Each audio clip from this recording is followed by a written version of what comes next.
And one of the great things about human species is that we have this remarkable organ, the brain. La tête dans le cerveau. Biologie, cervelle, synapses, neurosciences, physique. The human brain really is the most unique gift of our species. Avec Christophe Rodeau.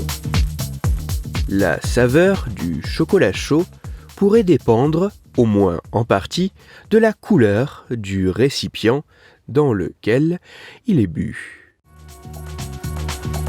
La tête dans le cerveau.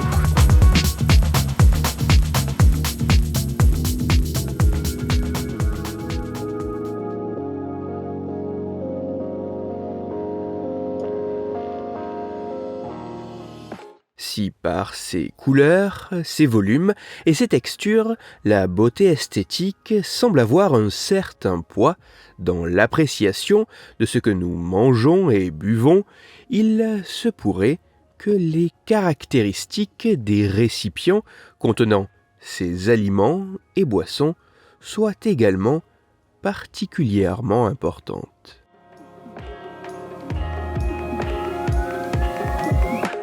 La couleur du récipient dans lequel est bu un chocolat chaud peut-elle avoir une incidence sur la perception de ce breuvage ?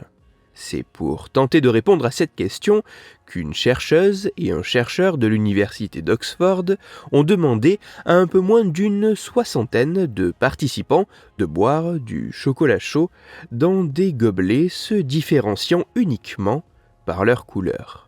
Plus précisément, tous les volontaires ont, à quelques détails près, dû goûter la même boisson chocolatée dans des récipients qui pouvaient être blancs, rouges, beige ou orange à l'extérieur et blanc à l'intérieur. Et après chaque dégustation, les participants devaient jauger, grâce à des échelles d'évaluation, certaines caractéristiques du breuvage qu'ils venaient de consommer, comme sa saveur, son arôme, sa douceur ou l'appréciation générale de la boisson.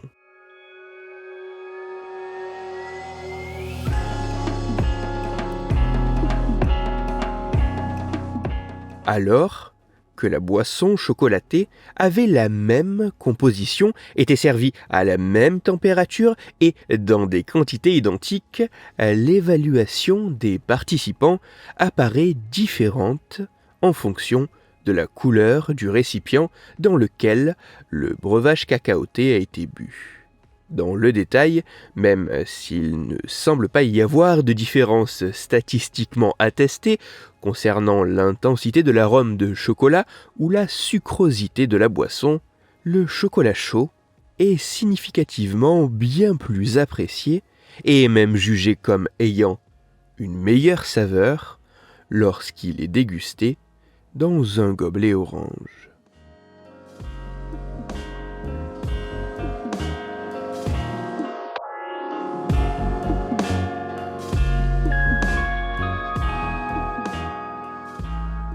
Même si les mécanismes permettant d'expliquer ces observations, ou l'origine plutôt innée ou acquise de ces différences d'appréciation ne sont toujours pas clairement identifiés, aussi fou que cela puisse paraître, il semblerait que les récipients dans lesquels nous mangeons et buvons, et notamment la couleur de ceux-ci, puissent avoir une influence sur la perception des aliments et des boissons que nous consommons.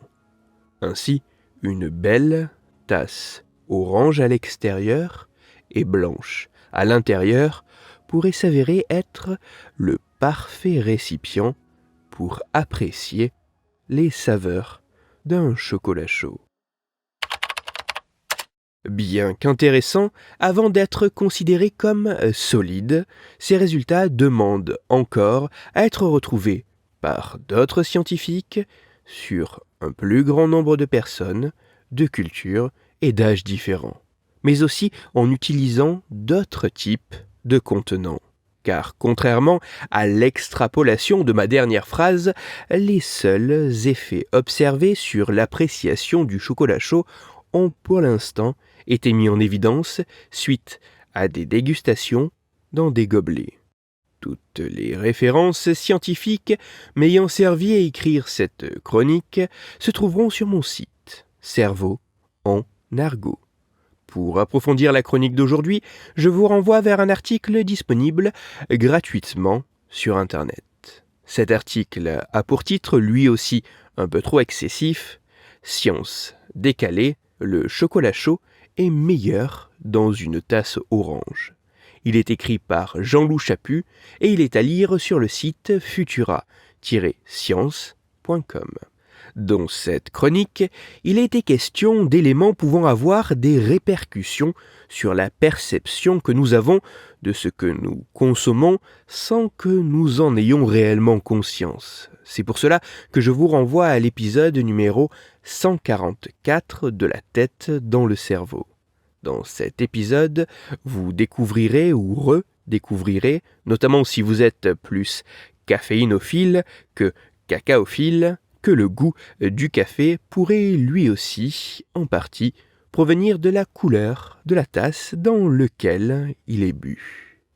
Pour parler mug et boissons chaudes, ou plus sérieusement afin de discuter science et cerveau, vous pouvez me retrouver sur Twitter, @Christophe-Rodo, R-O-D-O, sur la page Facebook de La tête dans le cerveau et sur mon blog Cerveau en argot.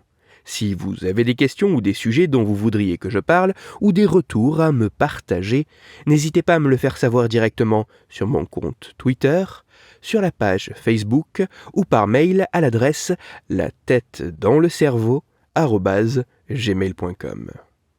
Toutes mes chroniques, y compris celles-ci, sont disponibles en réécoute sur mon podcast La tête dans le cerveau, à retrouver sur toutes les plateformes de podcast, dont SoundCloud, Deezer, Spotify, Google Podcast, Apple Podcast, mais aussi sur YouTube. Christophe Rodo. La tête dans le cerveau.